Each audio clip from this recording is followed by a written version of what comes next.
ओम नमः चंडिकाय। मैं सर्वेश कुमार सिंह चंचल। हाथ में सुखद वैवाहिक जीवन के क्या लक्षण होने चाहिए, आज इसके बारे में अध्ययन करते हैं।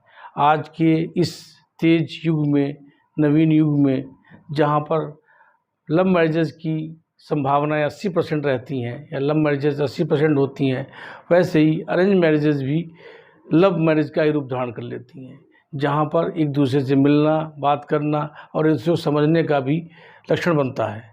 ऐसे में क्यों ना हम ये बताएं कि अगर हम जानते हैं कि यदि लड़का है तो लड़की के हाथ में, लड़की है तो लड़के के हाथ में कौन से ऐसे लक्षण होने चाहिए जिससे उनका वैवाहिक जीवन सुखद व्यतीत होगा। उनमें कौन से लक्षण हैं जो व्यक्ति को अंदर बहुत अधिक गुस्सैल प्रवृत्ति, विकृत मानसिकता और विद्रोह की भावना, आक्रोशित व्यक्तित्व जैसे लक्षणों को प्रदर्शित करता है। ऐसे जीवन बहुत समय तक नहीं चलते। अर्थात यदि हमको सामान्य जानकारी भी है किसी हाथ के बारे में जिससे किसी का भी वैवाहिक जीवन सुखद हो सकता है, या ऐसे किसी जीवन साथी के साथ में जीवन की लंबी डोर नहीं चल सकती, तो उसके लिए पहले ही हमें सचेत हो जाना चाहिए। हाथ में कुछ जानकारियाँ, जो सामान्य जानकारियाँ हैं, उनका अध्ययन करना चाहिए।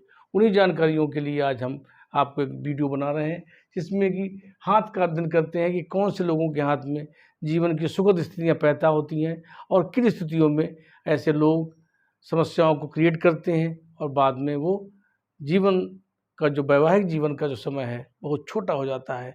कभी कभी कुछ एक महीनों का ही रहता है और कभी कभी कुछ एक सालों में ही टूट जाता है।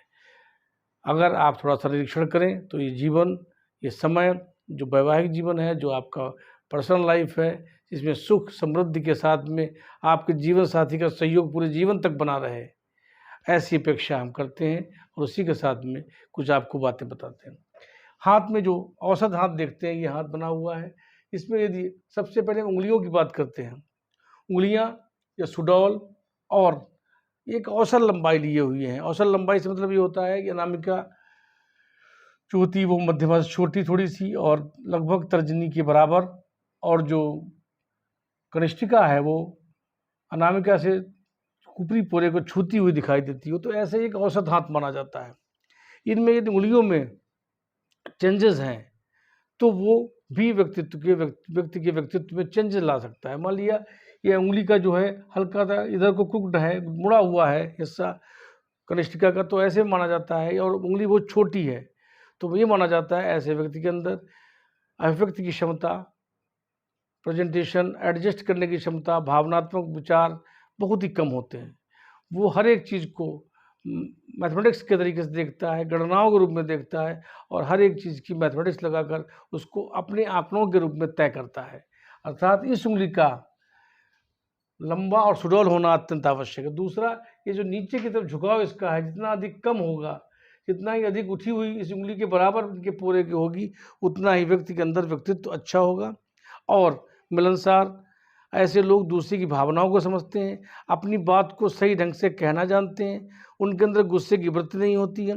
वो अपना प्रेजेंटेशन के साथ में जो भी कार्य करते हैं, चाहे व्यापार हो या नौकरी हो, उसमें एक सम्मान और स्थिरता प्राप्त करते हैं और सफलता भी प्राप्त करते हैं। अर्थात सबसे छोटी जो उंगली है इसका सुडौल होना और थोड़ा सा लंबा होना अच्छा होता है।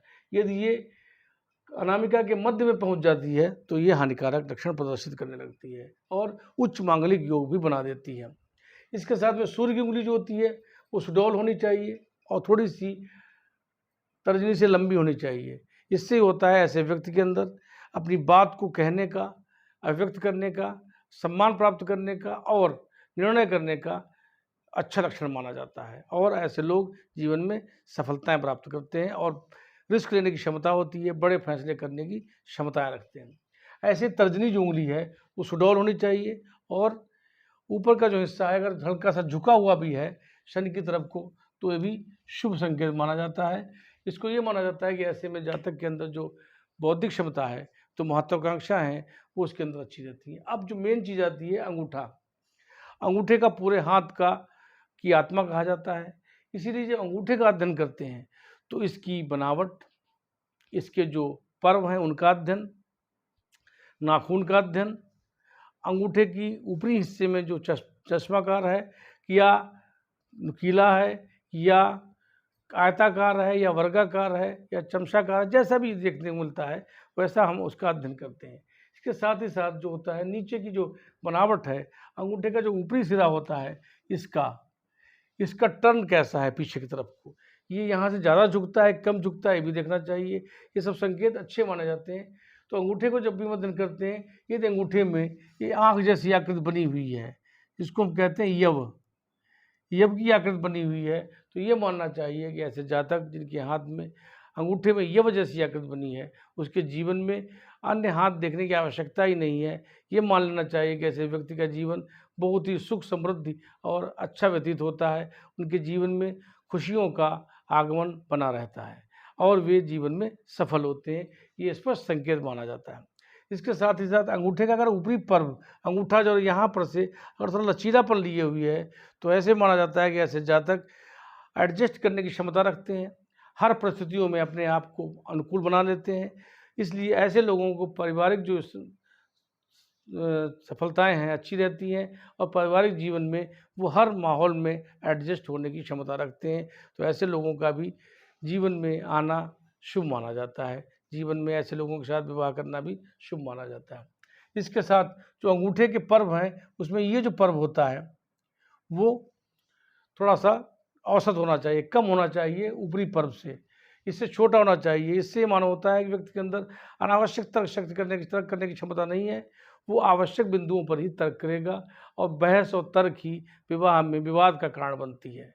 इसलिए इस पर्व को अत्यंत सावधानी से देखना पड़ता है कि ये पर्व कैसा है। और नीचे का जो पर्व होता है वो शुक्र क्षेत्र में आता है, जहाँ पर शुक्र का क्षेत्र होता है उसमें विस्तृत क्षेत्र होता है, उसका अध्ययन पर्वतों के साथ में करेंगे।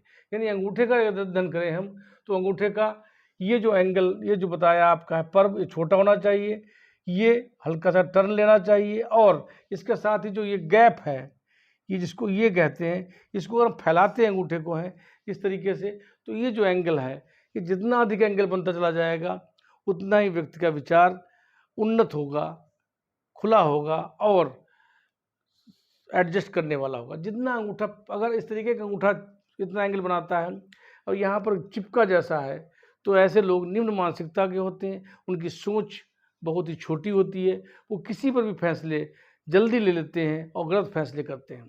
अधिकांशतः गलत फैसलों के कारण उनका वैवाहिक जीवन कष्ट में हो जाता है। अर्थात अंगूठे का छोटा होना और बीच की खाल का चिपकना, ये मंगल वृत्ति का प्रदर्शन करता है और उच्च मंगल, आक्रोशित व्यक्तित्व और गुस्सैल प्रवृत्ति के लक्षणों को प्रदर्शित करता है।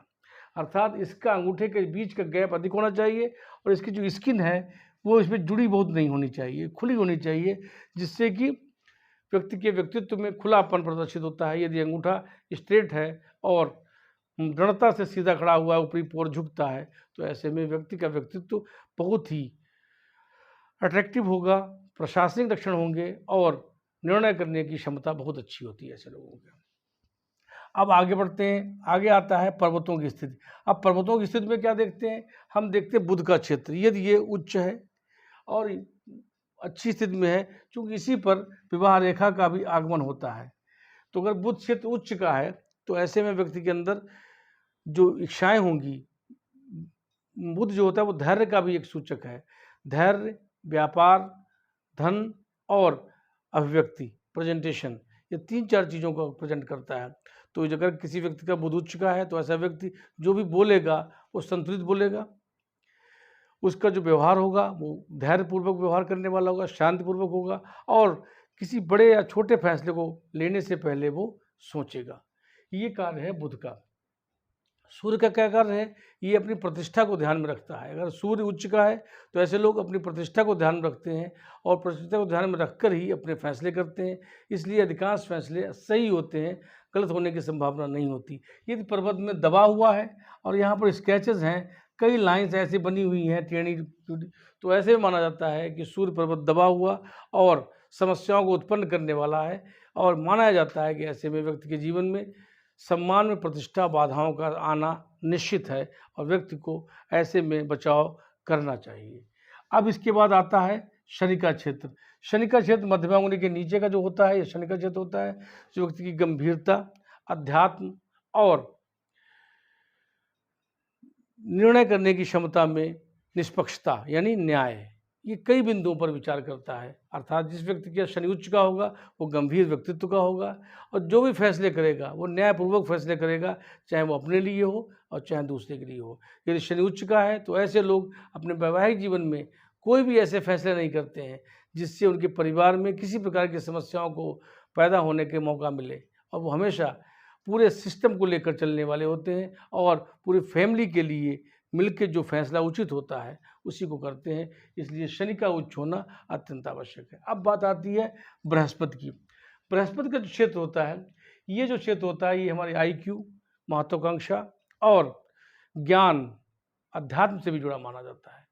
माना जाता है कि जो भी बात हम सोचते हैं वो उसका विचारों का उद्गम इसी क्षेत्र से माना होता है, और ख़ास तौर से वैवाहिक कार्यक्रमों में बृहस्पति को हम विशेष तौर से देखते हैं, और ख़ास तौर से बृहस्पति और शुक्र को हम विशेष तौर से अध्ययन करते हैं। यदि बृहस्पति और शुक्र अस्त है तो ऐसे में विवाह भी कार्य संपन्न नहीं होता। अर्थात बृहस्पति और शुक्र का जीवन में अत्यंत महत्व है।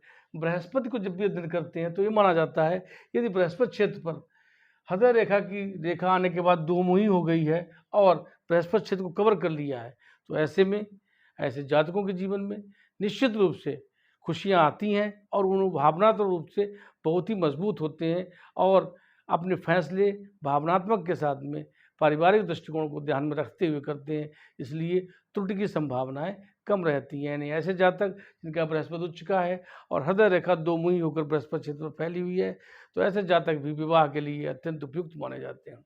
बात आती है अब बात आती है मंगल क्षेत्र की। मंगल क्षेत्र में जब हम पहुंचते हैं तो यहाँ देखते हैं कि इसमें ये हमारे शौर्य, आवेश और वीरता का संकेत देता है। इसको देखने की मतलब होता है कि ऐसे जातक जिनका मंगल उच्च का है ये निश्चित रूप से मजबूत विचारधारा के होते हैं। यदि पूरी रेखा, मस्तिष्क रेखा बढ़कर सीधे पहुंच गई है मंगल रेखा पर, तो ऐसे लोग थोड़ा सा गुस्सैल प्रवृत्ति के होते हैं, लेकिन डिसीजन अच्छे होते हैं।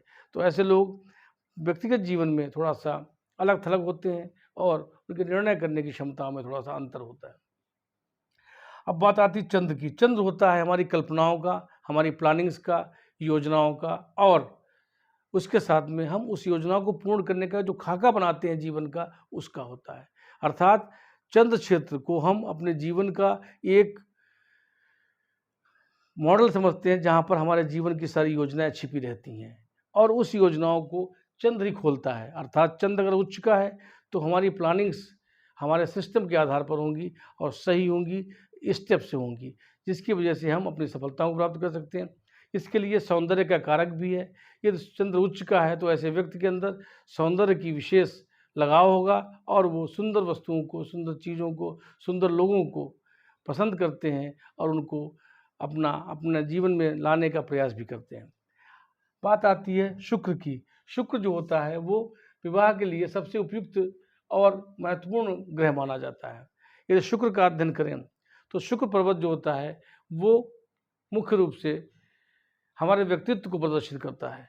जिस व्यक्ति का शुक्र जितना उच्च का होगा, लालिमा लिए, गुलाबीपन लिए हुए होगा, वो व्यक्ति उतना ही आकर्षक व्यक्तित्व वाला और उसके अंदर जो अट्रैक्शन की क्षमता होगी वो बहुत अधिक होगी। उसके जो व्यक्तित्व होगा वो इतना खूबसूरत और निखरा हुआ होगा कि लोग अपने आप इसकी तरफ खींचे चले आएंगे। अर्थात शुक्र को देखते हैं, लेकिन शुक्र कोई भी चीज़ अधिकता में नुकसानदायक हो जाती है। ये शुक्र अत्यंत उच्च का हो गया है, ये बहुत बृहद क्षेत्र ले लिया है इसने, अगर ऐसे है और एकदम उभर सा गया है तो ये भी हानिकारक हो जाता है, कभी कभी कष्टकारक हो जाता है और इसमें जल्दबाजी आ जाती है और बहुत अधिक जो आकर्षण की वृत्ति हो जाती है और महिलाओं या अपोजिट सेक्स के प्रति, महिलाओं का पुरुष के प्रति, पुरुषों का महिलाओं के प्रति बहुत अधिक अट्रैक्शन हो जाता है, जिसकी वजह से उनके जो वैवाहिक जीवन में समस्याओं का आना प्रारंभ हो जाता है और भविष्य में उनके जीवन में वो संबंध टूटने की भी संभावनाएं बनती हैं। इसलिए बहुत अधिक शुक्र